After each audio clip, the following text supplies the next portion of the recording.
of our forum. It's great to see so many of you here, and thank you for taking the time. My name's Paul Middleton. I'm a Managing Director of Protiviti in the UK, and I'm joined here from Protiviti by a lot of my colleagues, as well as from our parent company, Robert Half. As many of you know by now, this is our collaboration forum, and it's a forum for us to collaborate and to learn from each other. And that's hopefully what we've achieved over the last few weeks and what we'll continue to achieve. And we adapt the themes each week to what you tell us is important, and that aim remains consistent going forward. Just before I go on, I'm just going to mute everyone. I think there's a fair bit of background noise. Just bear with me a second. This is a little slow.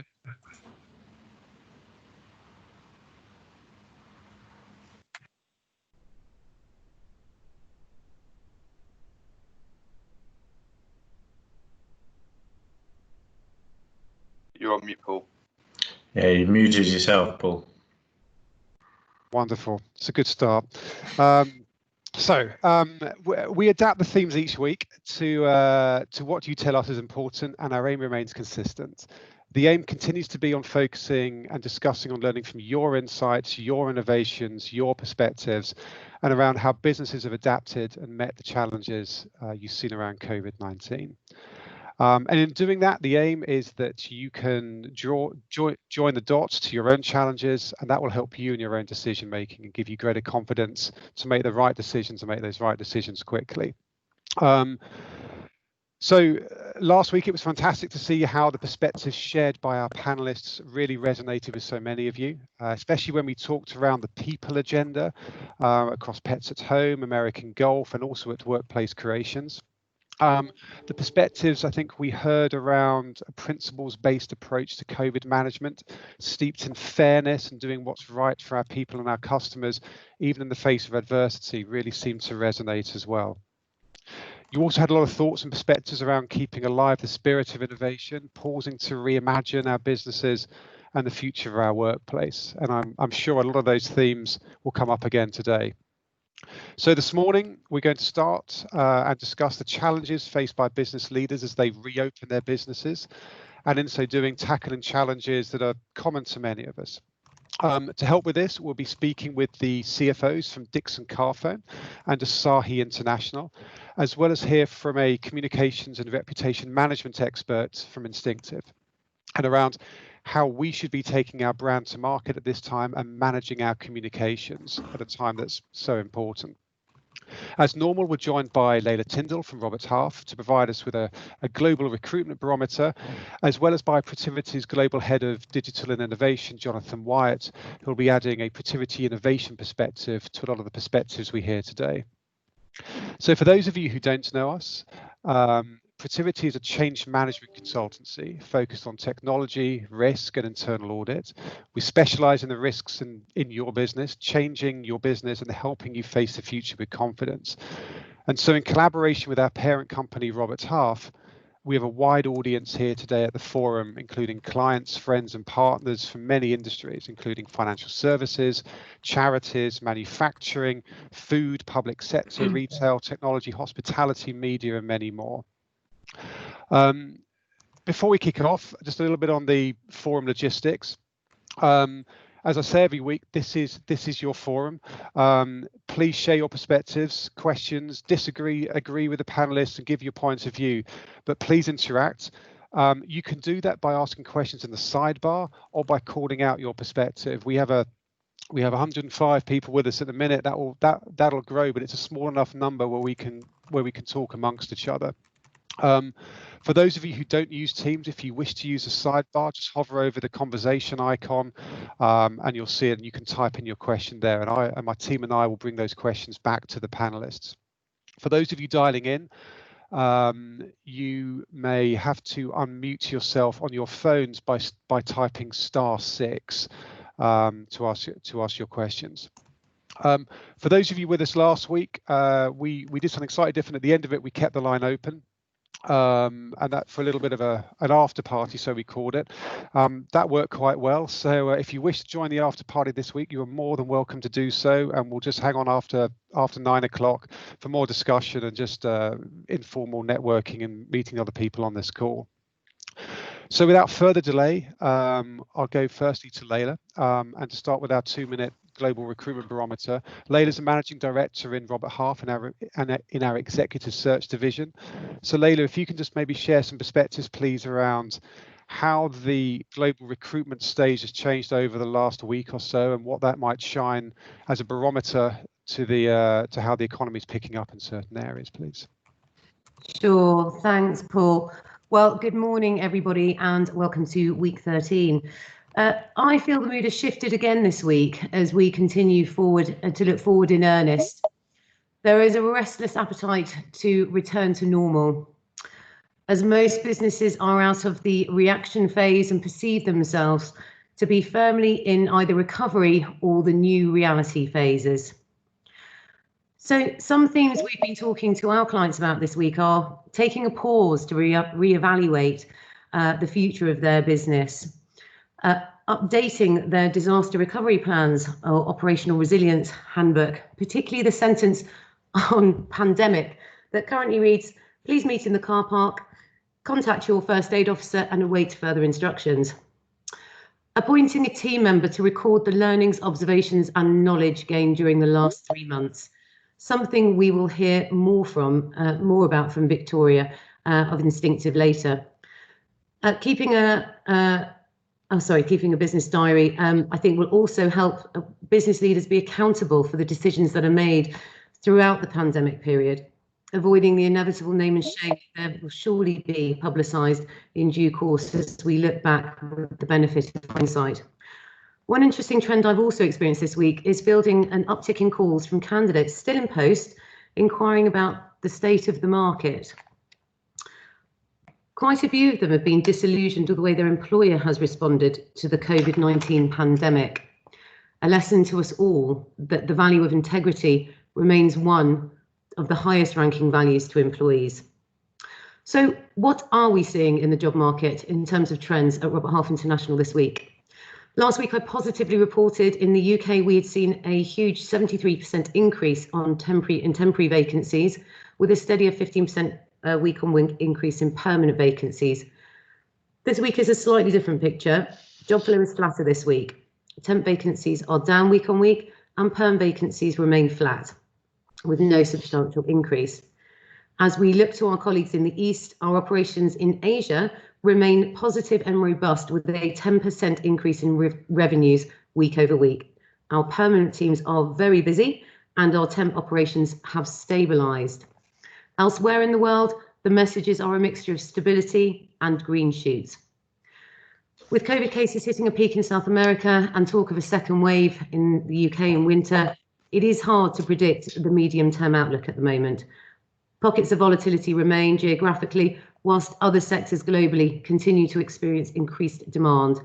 They include, and that's in job order flow globally through Robert Half, FMCG, manufacturing, packaging, renewables, IT, utilities, e-commerce, healthcare, financial services and insurance. Last week, job boards in the UK, one of the biggest job boards in the UK indeed reported a 36% increase week on week in London in new job vacancies. More broadly, demand has risen for tech workers, accountants, lawyers and creative directors. Our search practice in the UK remains robust, with a majority of new assignments leaning towards either CFO or senior finance appointments. As Bob Half, our founder, once said, everybody always needs a good accountant in a downturn. And on that note, and with our speakers in mind, Paul, I can hand back to you. Thank you, Layla. Thank you very much. So I'd like to turn to our 4 panelists for today then. So firstly, I'm delighted to introduce Andrew Edels from Dixon Carphone. Andrew is the Finance Director of Operations and Channels at Dixon Carphone, a brand that many of you will be familiar with. Dixon's Carphone is one of the largest consumer electronic retailers in Europe, with brands such as Currys PC World, Dixon's Travel and Carphone Warehouse, with over 42,000 people. Andrew brings over 25 years of finance experience, having worked at SAB Miller, South African Breweries, Absa Bank and Standard Chartered Bank. And you may remember that he joined us in week 2 of the forum to share his initial perspectives on how Dixon Carphone was adapting. So we're delighted that Andrew can join us again today. Next, I'd like to introduce Rowan Cummings from Asahi International. Rowan joined Asahi in 2016 and is CFO, responsible for finance, treasury, tax, legal, information systems, procurement, internal audit, and risk management, a small remit. Asahi International is part of the Asahi Group. Based in the UK, Asahi International is custodian for some leading premium beer, ale, cider, and craft lager brands such as Peroni, Asahi Superdry, Grolsch, Meantime, Fuller's London Pride, and Cornish Orchards. Prior to joining Asahi, Rowan spent 14 years at SAB Miller, where he worked with Andrew, where he was CFO of Birra Peroni, based in Italy. Again, delighted that Rowan could join us today. Next, I'd like to introduce Victoria Cross, who is Managing Partner at Instinctive Partners. Instinctive Partners is an international business communications consultancy who are experts in reputation, influence, and communication. Victoria specialises in reputation management, especially in times of risk and crisis. She leads Instinctive Partners' strategy advisory services team, which advises clients on how strategic communications can help maximise opportunities and minimise threats to their corporate brand. She's worked in crisis management and communications for over 20 years and has developed, implemented, and tested risk and crisis management procedures for clients across Europe. So we're delighted that Victoria can join us as well today, particularly at a time when our brand and communication with all our stakeholders is so important. And lastly, as normal, we're joined by Jonathan Wyatt, who is Global Head of Protiviti Digital and Innovation in the UK. Jonathan's been at Protiviti for over 15 years and specialises in helping organisations manage the opportunities and risks presented by disruptive innovation and explores new ways to embrace emerging technologies. And as normal, Jonathan will be commenting on how we should look at innovation as we remobilise our businesses. So thank you to all our panellists for joining us today. Andrew, if I may start with you, sir. You spoke back in March, back in the days when we had just locked down, as to how you've adapted your business at Dixon Carphone to keep providing I think it was almost felt like the UK population with our screens and the electronic essentials that we need to work with from home and survive lockdown. How has business fared since then? And what lessons have you learned, and what changes and innovations have you and your management team put in place so that you're able to face the future with confidence? Thanks, Paul, and good morning to everyone. Hope you're all staying safe. So yes, that was week 2. That feels like a lifetime ago. And it's interesting. When we spoke then, I spoke about the unexpectedly strong demand for product at that time. And I'm pleased to say that demand has continued, and that has once again surprised me and many others in the business, because we had expected a drop-off with this ever-threatening recession that is coming, but yet it seems to continue. So what I thought, as you said, I thought I'd run through how the business is doing a little bit, and then touch on the lessons, importantly, across some of the key areas within the business, specifically from a channel perspective. So that demand I speak of, I mean, it is coming from a number of causes. The obvious one, which is the work from home, and we right now, and Leila, you touched on earlier, some stock shortages, shall we say. In the work from home space, we are battling with monitors and printers. There's been a run on those, and suppliers are battling to keep up with demand. There's the entertainment piece, Leila, yours, the Xbox, large TVs to keep us entertained through lockdown. Big run on those. Keeping our customers connected is proving popular. And of course, there's the inevitable distress purchases when the dishwasher or fridge goes on the blink and you need a new one quickly. So demand is strong, and what's been interesting is this pandemic has given us unexpectedly the ultimate A/B test from a pure play versus bricks and mortars. That's a debate, as we all know, that has kind of bubbled away, raged at some points over the years. What is the future of retail? Well, I can tell you from my little hilltop, my opinion, bricks and mortars are here to stay, and stores are very, very important, not just for us as a business, but also for our customers, because we're staring down the barrel of 12 weeks, I should say, God, not 12 months, 12 weeks of pent-up demand for things like returns. So we haven't been able to process returns for the last 12 weeks. And I'll come on to store openings in a moment and how we're dealing with that. The other reason that stores are so important is whilst we've had a relatively strong top line, and as I say, an unexpectedly strong top line, Sales don't all, as we know, don't all translate into profit. As a pure play, we are relatively one-dimensional in what we can offer our customers by way of services, by way of attach of products. It's just not the same experience. And so what the stores bring, and the store colleagues bring in particular, is the ability to help customers navigate their tech purchases more successfully, and offer services like insurance and repairs and so on and so forth. So sales are good for cash. Sales are good for morale for the business. Keep everyone chipper through these difficult times. But at the end of the day, profit is what matters. I would imagine that the bulk of the people on this call are not in the business of charity. We are all here in terms of a mercenary endeavor, shall we say. So we need to watch that bottom line and ensure that we exist post this pandemic. Sadly, many businesses, as we see in the press every day, many businesses are not surviving these difficult times. So the challenges we faced across a number of areas. So firstly, let me start not at the front end, but at the back end of the business, the supply chain. We have seen unprecedented demand for small box products that would ordinarily sell through our store network. So that reshape of the business, both from a types of product we sell through our supply chain network, or deliver through our supply chain network, I should say, and also that channel shift has meant that we've had to adapt the supply chain operations quite dramatically. In a way, it's good, because this new normal, this new heavily online shape of the business, which I think is here to stay, maybe obviously not to the same extent, but it is here to stay, means that we have a bit of a glimpse, bit of an insight into what our peak could mean for us. And we, as the retail business, faces into a couple of crazy months each year through November, December, where our volumes more than double typically compared to the rest of the year. So this has been a good, almost dry run in terms of what to expect. And it's meant we are going to have to reshape our distribution network to cope with that increased volume around the country. So that's been good.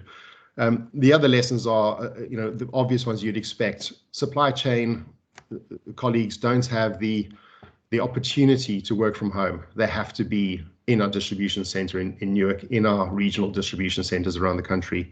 And that's meant working under difficult circumstances in terms of social distancing and all the rest. Our repairs lab equally, it's a fairly busy operation. We've had to install lots of PPE style equipment, screens. We've invested heavily, hundreds of thousands of pounds in gloves, in sanitizer, in all directional markings for the floors. You name it, we've invested in it. It's been quite astounding, the reaction. For example, installing 150 sanitation stations throughout the one distribution center in Newark, installing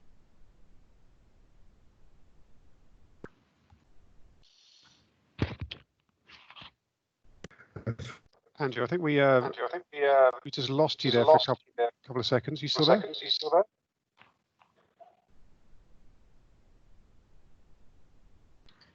The toilet. Andrew, can you try switching? Can you try switching your camera off and on again? Over-indexed. Okay. Andrew, I think you've frozen on us. We can't hear you. So I'm sorry about that, everyone. Rowan, I might just turn to you, sir, just to. Am I back? Oh, you're back now. But I think you're frozen. All apologies. That's okay. I think I'm back. I don't know where you lost me. No, I think we heard about the sanitation stations in your distribution hub in Newark. So I think if you're able to pick up there, that'll be great. Okay, so I'm going to keep the video off purely to improve bandwidth. Thank you. Apologize for this. The other area where we've seen a big impact, and frankly, we should have seen this one coming, is in our contact centers. We have huge increase in demand, as you would expect, as business shifts online. The inevitable questions come: where's my delivery? How do I return something? And so on and so forth. Ordinarily, a lot of those questions would be picked up by colleagues in the stores. We have over 300 stores. We have thousands of colleagues who work in those stores. They would field those questions. Now, suddenly, all of that demand to know what's going on is channeled through our contact center. And frankly, we just weren't ready for it. And so that was a bit of an own goal. At the same time, we were hit with tech issues, contact center colleagues. We wanted to keep them safe. We wanted them to be able to work from home. We had to enable them. The tech is, and here's a case in point with my Wi-Fi giving me trouble. The tech is problematic, right? So we invested heavily to make sure they could have appropriate bandwidth and have the appropriate VPN connectivity to execute what they needed to do. So that was the one issue. The other issue is, of course, sadly, many people became ill with coronavirus and many more self-isolated. So we had the worst of both worlds. We had a radical increase in demand and a big drop in supply, shall we say, the worst of both.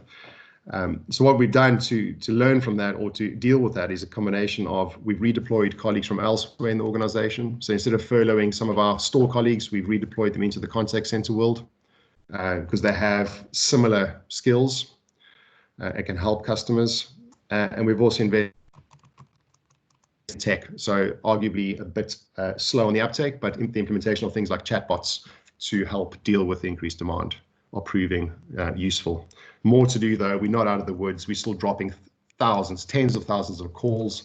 And Victoria, that will resonate with you as from a customer base. Okay. Andrew, you just breaking up again slightly there. I don't know if we've lost you completely. Okay, Rowan, I'll move on if I may to yourself, just to because I think you've worked with Andrew, you come from a similar background, but from an Asahi perspective, can you just begin to give us, please, a perspective there? So, what kind of principles have you used, Rowan, to guide your business during this crisis? And what changes and innovations have you put in place to ensure your business is ready in a post-COVID world? Thanks, Paul, and good morning, everybody on the call.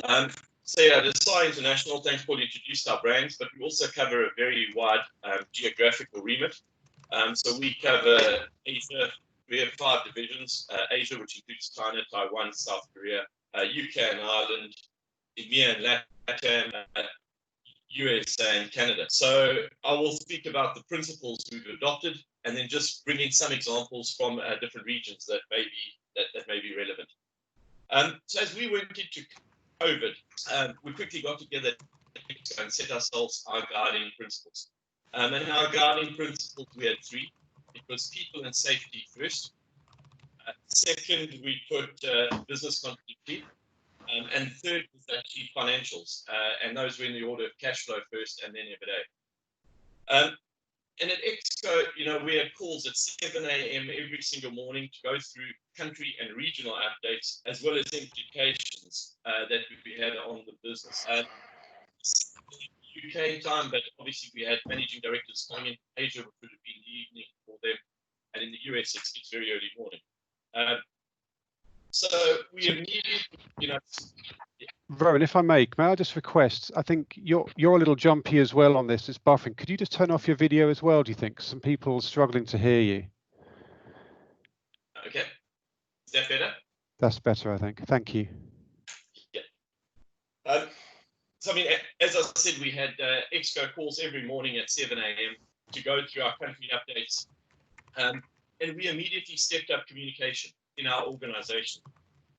As we went into lockdown, we set up something called Good Morning Asahi, which was an email that went out to the organization every morning from a different Exco member, giving an update to the entire organization of what was relevant at that particular time. And we also stepped up our impulse. We had a call 3 times a week with their team. This was to ensure that all the employees working from home, we were engaging them, discussing everything, discussing concerns, and really ensuring everybody's well-being. And I think what we also did was gave lots of communication around developments in the organization, actions we were taking, and not just reactive, but also proactive, and really giving the business assurance and the people assurance, and opening all their answering all their queries as openly and honestly as we could with what we knew at that particular stage. Because if I go into the impact of what our business was, we really sell into 3 channels. one being the off-trade, we call it, which is supermarkets, one being the on-trade, which is the hospitality sector, and e-commerce. And the on-trade had pretty much closed down globally as we went into COVID. So the impacts on our business were varying by region. But, I mean, if I take the UK as an example, we were deemed essential suppliers earlier on, so we kept our breweries to still with the off-trade and e-commerce. We have 3 breweries in the UK. One side we have a warehouse and logistics operations, and we also own a wholesaler which serves the on-trade premise with a full assortment of alcoholic beverages, wines, beers, and soft drinks. So the impact on the business was quite severe when you look at it across the UK in particular.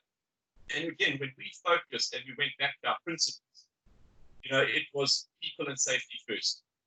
So with that, we had really protecting people's jobs, job security, and remuneration. So even where on-trade employees went into furlough, we protected 100% of salaries and ensured that people's remuneration was kept whole and that they had job security coming out. When we come out of the pandemic, we can have a strong business. Which was also around their physical safety. So we had a number of employees who were working in the breweries. And it was also to ensure that their physical safety was kept. And that was the key. We produced a lot of hand sanitizer in our breweries. We applied the social distancing. And within a brewery, breweries are really vast areas, and a lot of them are, all the different stages need relatively. So it is relatively easy to social distance in such a big area. It's not crammed in a brewery, but made sure that they had all the PPE, all the hand sanitizers, all the markings and flows of flowing through. And all of our work from home employees, obviously we went into a full lockdown with our shared service centre and back office all based in the UK. It meant we were going to work from home, so that's how we ensured the well-being of those employees, as I mentioned earlier. So, Rowan, I do apologise. I think it's quite difficult to hear you as well. I don't know if we've got a bandwidth issue here with our Teams platform this morning, but I might just step in there just while I think it rebuffers hopefully for you. But Andrew, are you back on with us? Okay. I am, but it's incredibly sketchy. Okay. So it comes and goes still. I apologize. Yeah, absolutely. No, so there's some common themes coming out, I think, from what both yourself and Rowan have been talking about. There's a question just coming through on the chat there. I mean, both of you are dealing with either people in store or brewery situation, but from a store perspective, Andrew, what do you do if a store member contracts COVID, and how do you deal with the track and trace and the need for other store members, potentially to self-isolate around that? Rowan, I'll come to you with the same question, if I may, as well. Yeah, so that's we have a whole health and safety and risk team that deal with that side of things. So if a colleague does come down with or suspect that they've got COVID, they are immediately self-isolated, and a program kicks in to make sure that that store, well, we haven't had stores open, so this hasn't been an issue yet, but that store will close immediately, and we will deal with the colleagues as necessary. So in a way, to date, we've had 50 stores operating as click and collect distribution points for the last 3 weeks, all heavily affected in terms of, well, affected is the wrong word, but there's lots of PPE in place, lots of sanitizer, masks, 2 meter social distancing, you name it, we've got it in place, and all external. The store itself is not open, so we don't allow anybody into the store. And it's all curbside, and we developed technology, a contactless app to allow deliveries to be picked up without any interaction whatsoever. You literally drive up, you flag that you're there through the app, you pop your boot, and the colleague will, with gloves and mask, put your TV or whatever it is in your boot, and off you drive. Done. No contact required. So it's something we're gonna have to deal with in the future, because on Monday we open stores properly at last, which will be very popular for our customers. And yes, that is a risk we need to face into. Okay. No, thank you very much for that. Rowan, from your perspective, how have you dealt with that requirement around, in a brewery format, and how have you addressed that challenge? So I think, pretty much the same. We've really upped the health and safety communication and made sure all of the government guidelines are adhered to. We've had to pretty much ExCo level ensure this is done globally. So a lot of communication, a lot of posters. We do track a number of cases. We do track a number of employees in self-isolation. And I think as we look forward, and as I mentioned earlier, we put in a lot of steps and risk management processes in the breweries in themselves. But I think looking forward, we have people coming back for warehousing, logistics, as well as back office employees. So what we are looking at now is going forward is putting in all those steps within the environments where those employees will be working. We have got a lot of PPE equipment, which we give all of our employees. We have got hand sanitizers, and we make sure that we abide by all of the health and safety regulations, particularly around social distancing. And I know when we go to collect some of the, say, collections or returns from pubs, that is, very important that our employees understand the social distancing, because sometimes they're going into very small cellars to retrieve casks or plates out of. And just linked to that, Rowan, I think a couple of points you've made have kind of caused questions to come from our participants. Caroline's asking, at what stage did you decide to produce hand sanitizer? And has that always been a product you've produced, and kind of what volume have you created it in? No, I think we produced hand sanitizer pretty earlier on, where there was a shortage. I don't know if you remember, of hand sanitizer, and we did produce quite a large quantity. I think if you produce, if you're in alcohol production, it was formulas that were made available, so relatively simple to produce.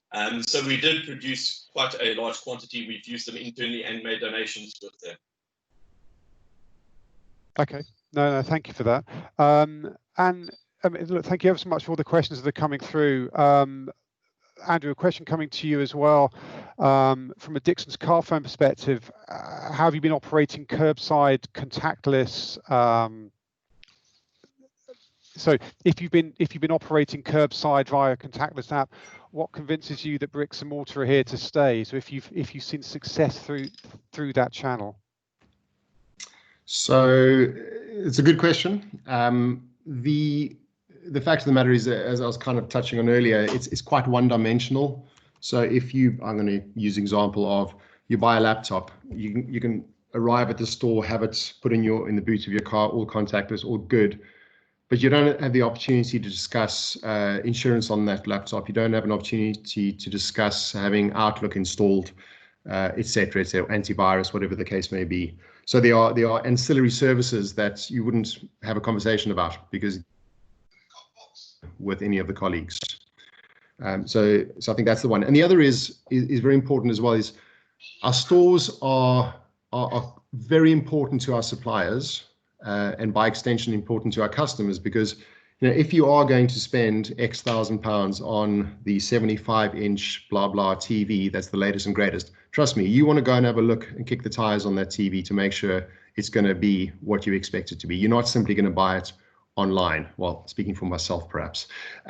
So customers value that, and our suppliers value that, because so we give our suppliers an opportunity to showroom their products in our stores. Okay. Hopefully, no. Paul, just Jonathan here. Is it possible to come in? Quick question, I guess, for Andrew, which picks up a little bit on the theme here of you making the comment that, as I say, you see bricks and mortar as being here to stay, and I'm sure there is a place and a role for bricks and mortar. But equally, you made the comment for a number of reasons. I think that it's important to your business and important to your bottom line, at least as you're set up at the moment. But a couple of quick questions around this. I think there's been some real challenge on retail to change from sort of shopping being a functional activity and an exercise to becoming something that's much more of an experience to encourage people to come. So if I picture so in your sort of relevant sector on the sort of PC world, a Microsoft store in London where they're having games nights, they've got I think it's a McLaren car as opposed to a Formula One car that you can go and sit in and drive on effectively, I think you're playing an Xbox game within a physical car, but some things that are creating an experience to encourage people into the stores.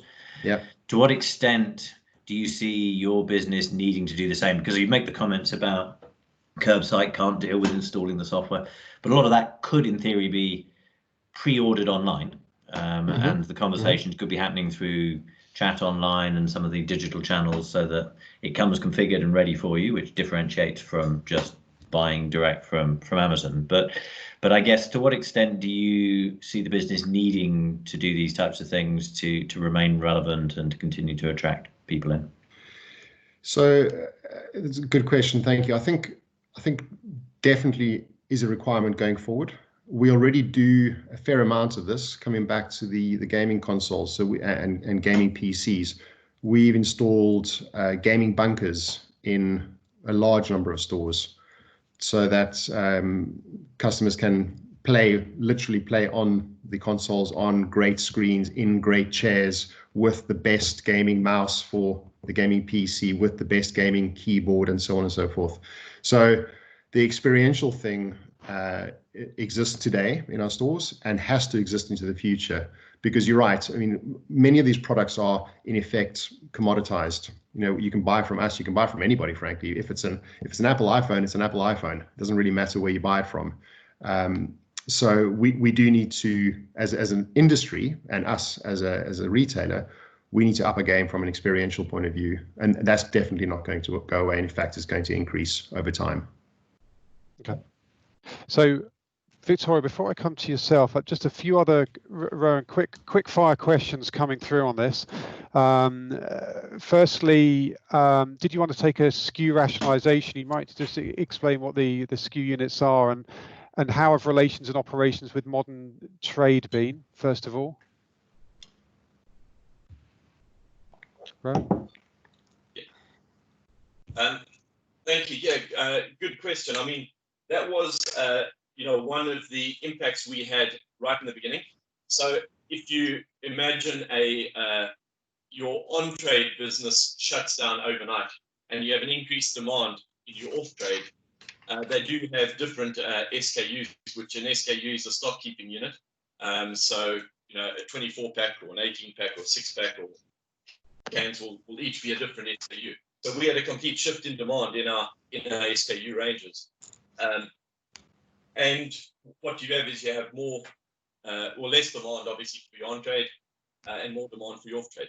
So it was one of the things we had to deal with. We had to go through repackaging. We had to change our demand forecasting really, really quickly. I mean, looking forward as for SKU rationalization, I think everything had moved very, very, very quickly as it went from one SKU or one channel to the other. So looking forward, really, we're looking at the opening again of the on-premise, and some markets have already opened. So for instance, Asia opened up. There are no restrictions in Asia. And what we've pretty much seen, I think, in China, if you take China in particular, they're almost back to normal at trading levels. So pretty much what Layla said earlier on. Where they do see peaks in their COVID rates through track and trace, they put restrictions in particular areas. So at the moment, Beijing and Japan have impacts. But I think if we look at the UK, there's talk of the on-trade opening up again on the 4th of July. So I mean, that's where we really got to monitor that, because we need to make sure we've got our SKUs ready. It's one of the things that when you brew beer, it's a process to brew beer, and it takes a while to make sure you brew, package, and get it ready to warehouse. So it is something we're going through in our second principle that we spoke about, which is business continuity and demand forecasting, which is completely changed. Okay. No, thank you very much for that. And I recognise there's a few other questions coming through as well, and I'd like to come back to those, if I may, around particularly as we see calls for social distancing to reduce to 1 metre, and I think understanding the impact that's likely to have as you go back to pubs, clubs, and hotels and so on. But Victoria, I would like to turn to you, if I may, because I think as we've seen, there's both businesses we talked around today are going through a lot of changes. and are having to engage with stakeholders and indicate to the market what is happening. But over the last couple of weeks especially, we've seen how authentic communication and brand is so important, and yet so easy to get wrong in the court of public opinion. All of us on this call in one way or another are brand ambassadors, and we have tools such as Twitter, LinkedIn at our disposal, and many of us work alongside corporate PR teams as well. How should we be engaging with stakeholders at this time? And what are you advising your clients to prioritize as they seek to manage their reputation? Good morning. Again, another great question, and something that's been touched upon by our fellow speakers in terms of how much more connected everybody is right now and wanting to be. So the need for authentic communications has never been more important. I think the first word we're talking to clients a lot about is integrity. And it can be really tempting to jump on the bandwagon of whatever's lighting up social media for that day. But as we saw last week with the incredibly emotive messages around Black Lives Matter, brands were getting criticised for jumping on that bandwagon without substance. And while we know it was really well meant and well intentioned, of course, if your stakeholders can see beneath that veneer and can understand that actually there might not be the credentials in your business that back up those statements, then straight away integrity comes into question. So absolutely core principle number one.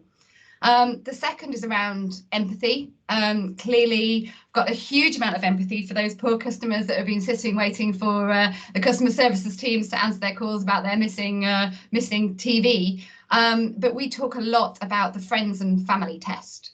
So when you are communicating, would it cut muster with the most cynical member of your family, or another friend who will tell you what it really feels like to be on the receiving end of the corporate guff? Does it feel human, and does it feel in tune with where society is at right now? And that is changing every week. We've seen some real shifts in what society at large is expecting from corporates throughout this whole situation. And finally, and this has already also been touched on by our speakers already, is communicate with purpose. So it's fantastic that those daily updates are going out to all employees.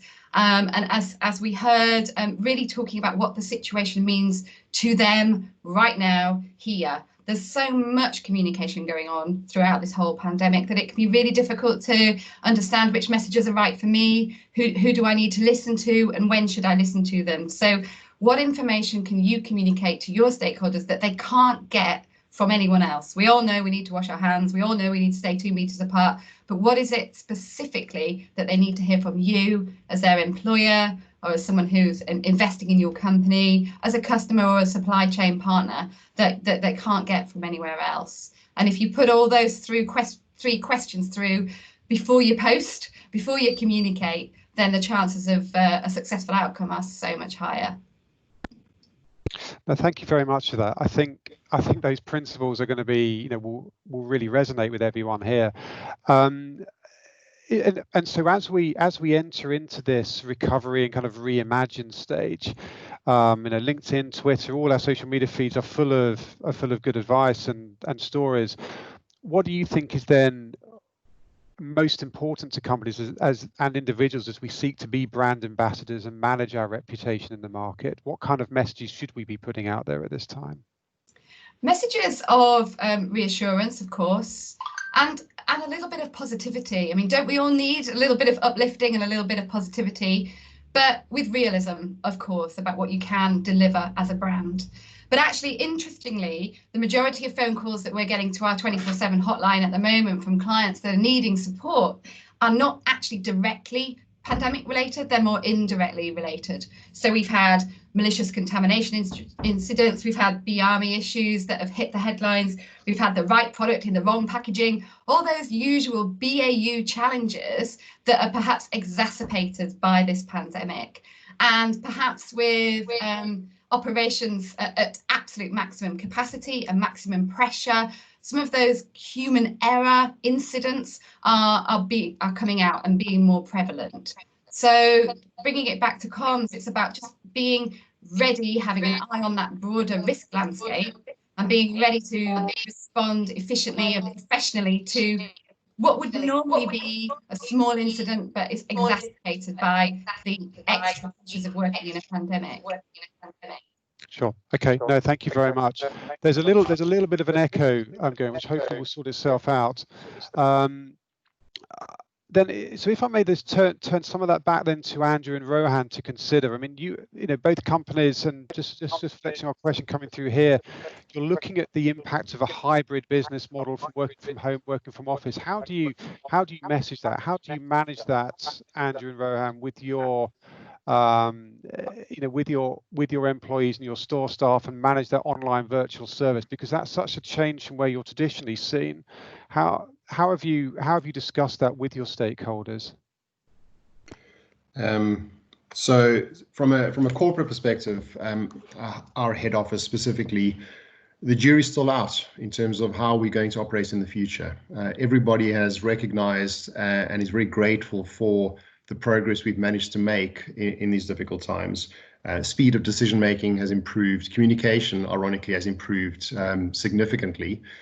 So people are not clamoring to head back to the office as a kind of back to the old ways of operating. There will be some, of course, who live alone, who enjoy the human interaction, and why wouldn't they? That makes perfect sense.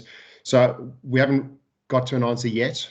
We may end up, like many corporates are considering, some sort of phased, coming in on certain days of the week, staggered presenteeism in the office. So that's for the corporate colleagues. For an interesting twist for our retail colleagues, there's an opportunity for some of them to not go back to the stores. And this kind of picks up on the store question a little bit. We have implemented new technology called Shop Live, which allows customers to have a video experience, sales experience, or an advice experience with a colleague, and the colleague can do that from their home, which they are doing today. So simply a smartphone and a headset, and away they go. They can talk to the customer. Equally, we can do it in a store that's operating, and we can even do it in some stores, which we may do, which what we are terming dark stores. They won't be open to the public, but colleagues will be in there and they can demo products almost like a TV studio, for want of a better description. So there's kind of a hybrid omni-channel approach we are exploring right now, and we have the technology and we are rolling that technology out. We're going to have 300 colleagues operating on Shop Live by the end of June. So it's real, it's here, and it's going to grow in the future. And thank you very much, Andrew. So if I may, Victoria, to take that back to you then, because just building on that and seeing some of the questions and reflections that people are having around that, as we make changes like that to our business, there is a risk that we move into micromanagement because we want to stay close and control that and manage the risk associated with it. People are reflecting that maybe this has caused communication without focus and purpose, how we manage that, and how leaders at this time are struggling to make meaningful human connections. How do we manage that reputation internally and make the most of that, and kind of manage these changes as best we can? Yeah, I mean, that question is almost answered the question in the question, because absolutely it's about this focus and purpose point. So understanding as you're expecting colleagues to work differently and behave differently, really connecting with them on their level and testing those messages before you send them out. Thinking about the channels of communication as well. So we've seen an increase of the video blogs from C-suite, and as uncomfortable as they can feel and as one-sided as they feel, actually they're a great way of just looking your CEO, looking your CFO in the eyes and understanding where they're coming from on that morning. But done badly, they can be a car crash. So, rehearse them, again, do the friends and family test, work with someone in corporate communications in your teams if you can, to just make sure that the message is going to land from the user's perspective, if you like. I can't stress strongly enough how language that can seem brilliant in the boardroom, of course, doesn't always just translate down to the day-to-day. And it comes back to the empathy point as well, to be able to talk about the understanding and the discussions that you've been having at those frontline levels, Just last week, I was talking to somebody who was dealing with this challenge. I can understand that challenge. This is how together we are tackling that. You know, to just express examples of connection and that human face. Everybody is only human. You don't have to be word perfect when you communicate like this, but you need to come across as somebody who is really interested in the lives and the home working and all the other challenges of their employees. So just that now extend this then, because the other angle that you look at is crisis management. How have you found your clients have been dealing with crisis management in terms of were their plans ready for this? Have they had to update their manuals? How are they? How are you advising? What are the key pillars that you're advising your clients around how now to adapt what they're doing to a crisis management framework? I have to say, operationally, clients have been doing fantastically. We've heard some fantastic examples just this morning of how operationally companies have pivoted very quickly to embrace new cultures and to be different types of organisation. What we're seeing a gap in is the strategy around that. So encouraging businesses to just take a pause right now, take a breath, find a few hours, which can seem like an enormous luxury, to just codify some of the learning that's come from their organisation, understand the cultural change that organisation has had to go through very quickly, and try and bottle some of the good stuff and carry that forward. We all expect that there may well be a second wave, so let's not repeat the mistakes that we've made in the first wave, but let's capture some of the great learnings and share those across silos and geographies in organisations. And that's the bit with our clients we're not really seeing happening yet, is just codifying what has worked well, what hasn't worked well. How are we going to put that into our processes? How are we going to dust off that crisis manual, to Layla's comment at the beginning, and make sure that there is now appendix about dealing with a pandemic, and how to do that well and efficiently? Hopefully not, but maybe second time around. And that crisis review point is one that we see so often left behind. We're so keen to get back to business as usual, if ever it will be usual again. And just spending a few moments to really capture those learnings and distill them down and put them into policy and process would be the main urge that we're making with our clients at the moment. And Paul, just quickly picking up on a couple of Victoria's comments there. There's a couple of things that have been said, and we've had this over the last few weeks of people talking about actually quite a lot of things are working better than they were before, and the comment was made. Ironically, here we're actually communicating better than we were, and the mindset previously is, well, we need the office space because actually people only really communicate when we get them together, and so there's certain things that are working well, and I think there's certain things that we've got to take advantage of new technology and other things to really enable them to continue to work well. But I do think we are starting to see organisations that we're working with come back together and start thinking about a little bit more strategically, where are we trying to get to, what do we learn from this, but what do we see as the problems, to trying to get back on the front foot, because I think we've been in react mode, and a lot of the stuff we've been talking about has been inevitably reacting and trying to do things. How do we anticipate a little bit more? Let's get our leaders thinking forward, strategizing a little bit more, and we've been trying to do quite a lot more now with, in essence, some of the elements of things like virtual design thinking and bringing some of those techniques together, because you can actually work very, very effectively in a virtual way, and sometimes better than we used to be able to do previously, to get people looking at where do we go, what do we do, what has worked, what do we want to change, because you've got to be deliberate about this as we think about coming back in. And as we've mentioned on a couple of these calls, and I know I'm repeating this, but the hybrid stage is going to be challenging. And how do we deal with, well, half the people want to come back, half the people don't, and actually it's not now working as well as it was for the people who are remote, and where do we go and what do we want to do? So it needs quite a lot of deliberate thought over the next few weeks, and I do think people need some structure as to how they do that to be efficient and effective with time. Jonathan, thank you for that. I'd like to turn just in the last 5 minutes, I think, just to other questions that have come through. And Victoria, there's one here that I'll come to in a moment around CEO remuneration. But before I get to that one, question for Andrew and Rowan around the decisions you've been making to what extent are they short term? To what extent are they long term? And can you give us some examples of ones that you've made that will, kind of have been very short, sharp decisions to affect your short term impacts, as well as some of those longer term ones that affect supply chain and other areas of your business?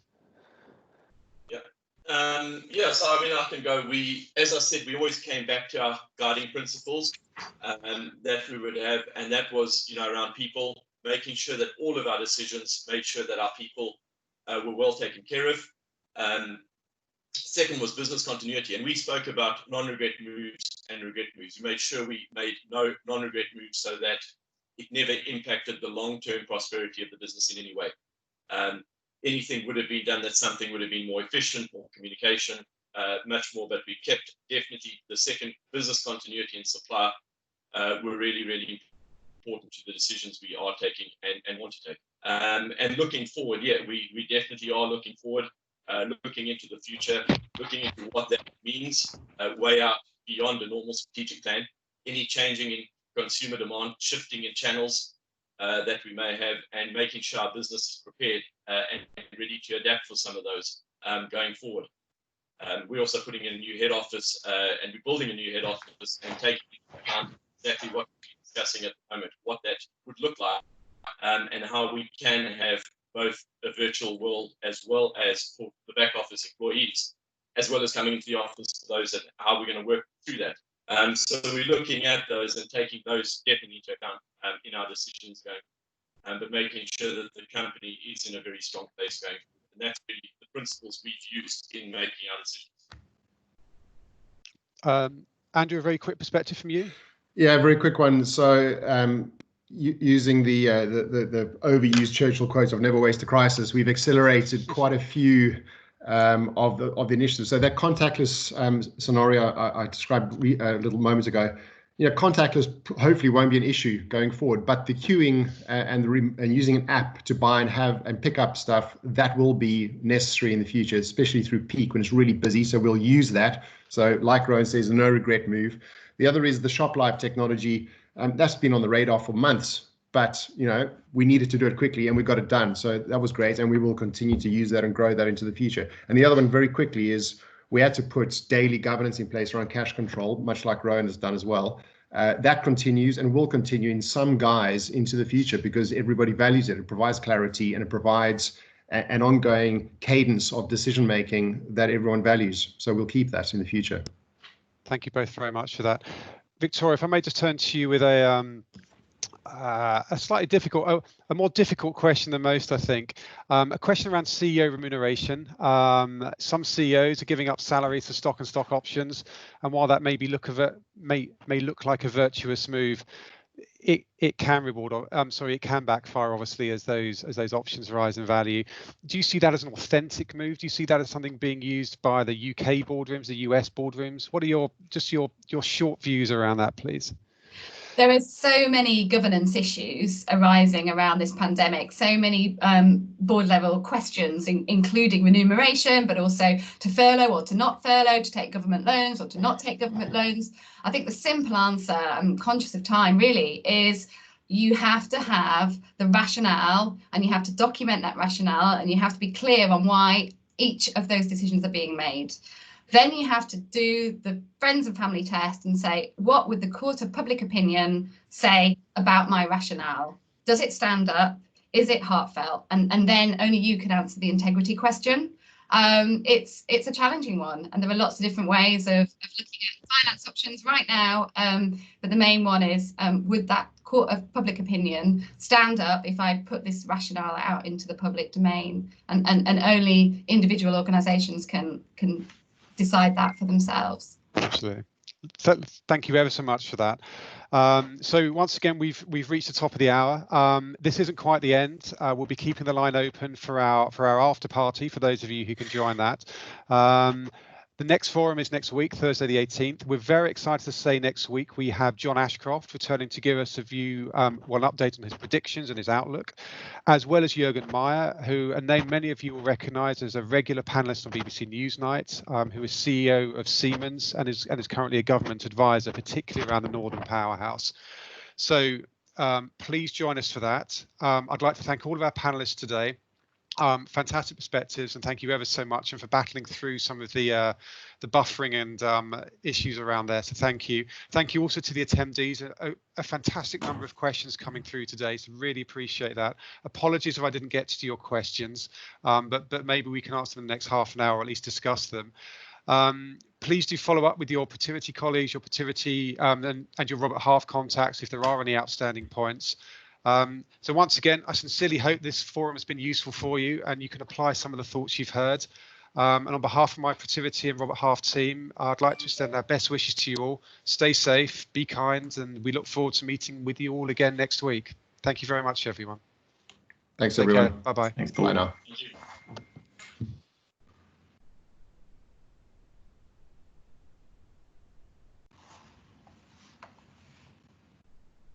Just seen a. Oh, you're muted, Victoria.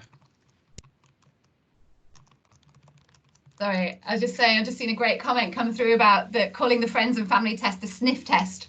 I shall call it that from now on, I think. I think so. No, I think it resonates, and I think the points around the CEOs as well. I think is exactly comes down to that, but it is a very important optic.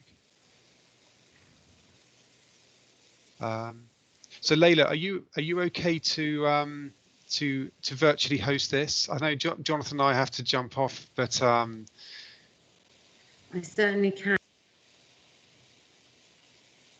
I know we have Victoria. I don't know if we still have Andrew and if we still have Rowan. I have a feeling it looks like we may have lost. Might have lost them. So Victoria, the court is probably yours as well. Yeah. If you are able to hang around, because I think a lot of the points you made there will certainly resonate. Yeah, absolutely. And Chris, I know you asked a couple of questions. I can see you on screen. Did we adequately answer your questions? I know you posed a couple towards Victoria as well. And you're on mute, Chris. Yeah, I am. Sorry. Yeah, it was answered, actually. I think a couple of other people chipped in as well and said they'd been seeing the same, that the guys at the coalface seem to have adapted quite well in many cases to getting the technology to work, getting the processes to work. But one of the things we have seen is that some organisations are changing the business processes while they've got staff out working remotely for the first time. So they've layered on issues on top of issues. And I think, I'm seeing that far too often. It's difficult enough with getting people working remotely from home. So I guess, Rowan, have you experienced any of those problems, or have you tried to keep the business processes as consistent as possible and not making any other unnecessary changes? Well, actually, we have accelerated projects, as you've said. This downtime, we've actually put in more SAP. We've done SAP implementations. We've accelerated some of those. Which means changes your processes around quite significantly. But at the same time, we've got a shared service centre that we have in the UK, which deals with a lot of robotics. And we've used this time to actually increase our robotic building and transaction processing through robotics. So we have done quite significant capability building, but stuff that was always on the agenda that we wanted to do in the future, we just brought forward in this downtime. Excellent. That's interesting. Go on, Chris.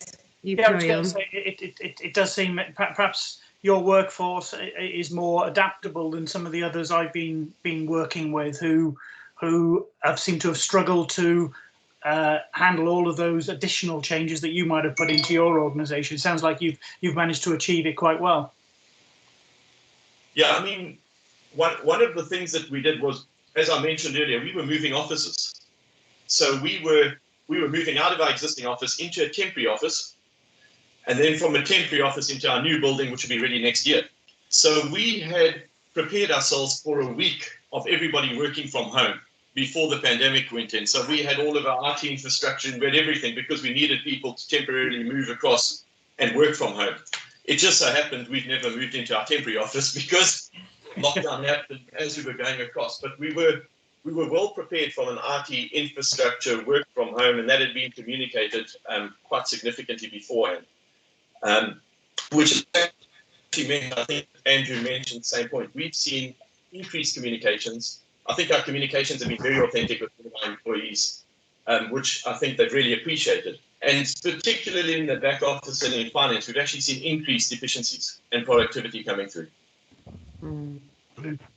Yeah, I think we've seen in our client base, oh, sorry, Victoria, I'll certainly come to you. There's quite a stark difference, Chris, between some larger companies and SME businesses, and large companies that had, project teams and planning in place already, and were able to use their finances to accelerate those plans versus the SME and enterprise market, who had varying levels of resource and cash in the bank in order to accelerate plans or not.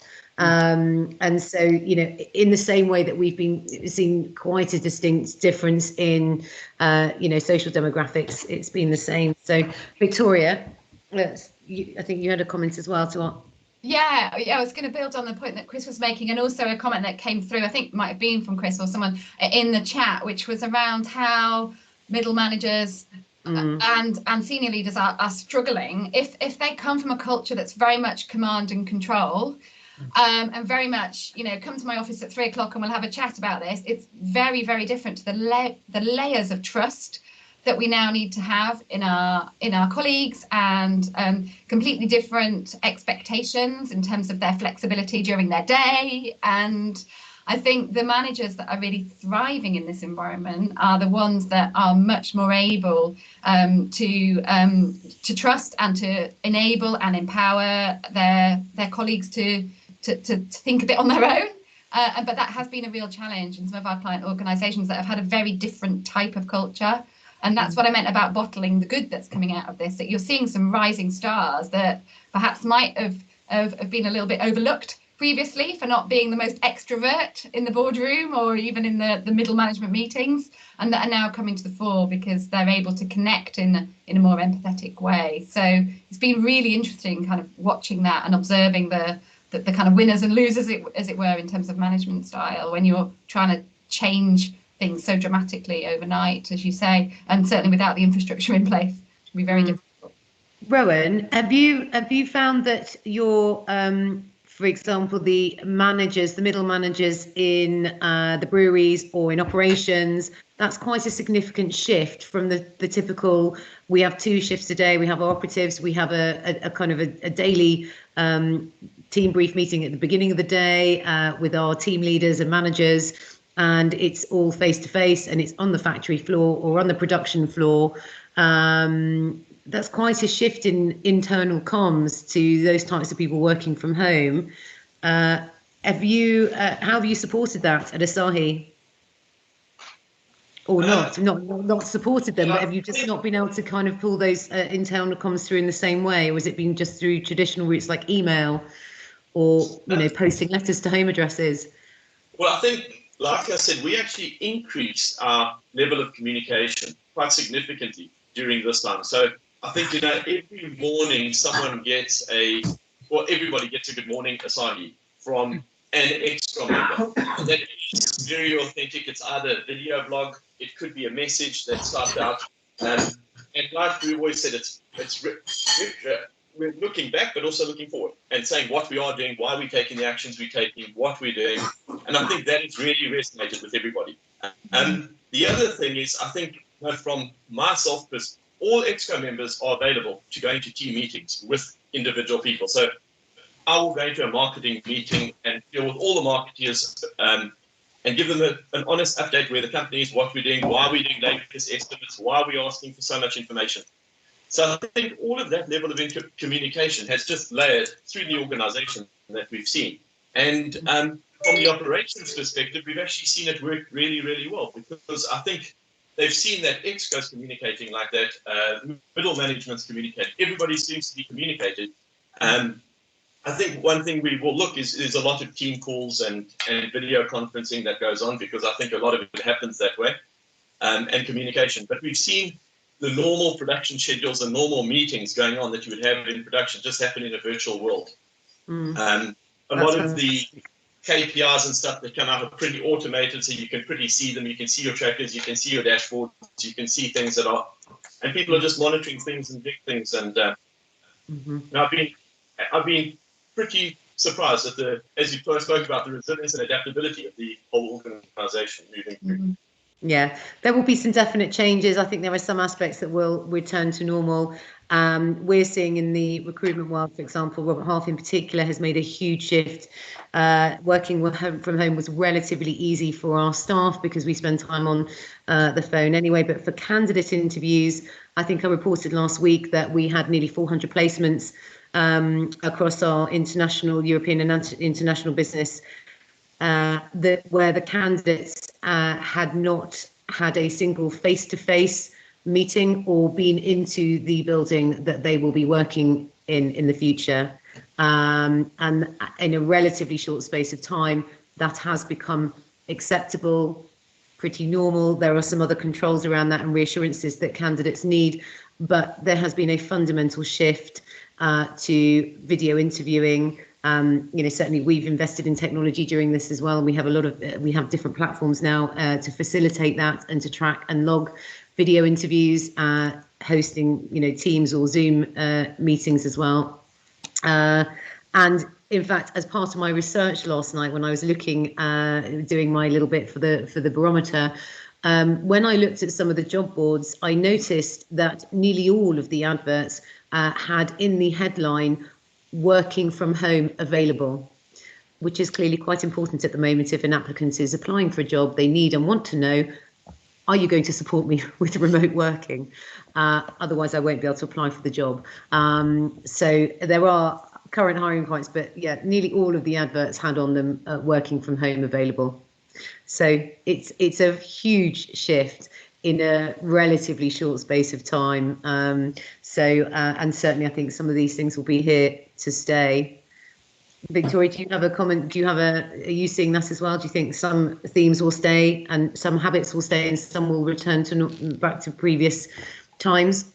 Yeah, absolutely. I mean, our industry has always been relatively virtual because our clients are all over the world, but I think we've seen a real sort of liberation, if you like, of it now being acceptable that we all have a home life and we're melding home life and work life together. And hey, guess what? It's working just fine. So for my team, supporting our clients, because we're on call 24/7, we're used to it. But it's great now that everybody else is in that same environment, and it's a great leveler. You can have conversations across different levels of organisations now that perhaps otherwise might have been a little bit stuck in the hierarchy, as it were. And we're finding that for comms professionals, that's a great leveler because they're getting the ear of the board, which sometimes in previous issues and crises has always been a bit of a challenge for some of our organisations that we work with. So yeah, there's a lot that is incredibly positive about this. Obviously, it's tragic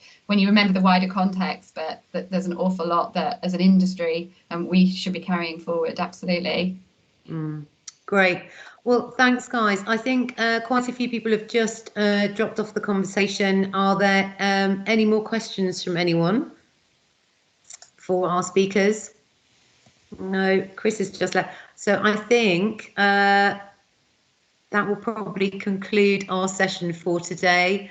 Rowan, thank you so much. Victoria, thank you so much for joining us today. It's been a real pleasure to hear from both of you and the insights that you shared. So thank you very much. You're really welcome. Thank you. Okay. All right. You're welcome. Thank you. Goodbye. Okay. Bye. Take care. Bye.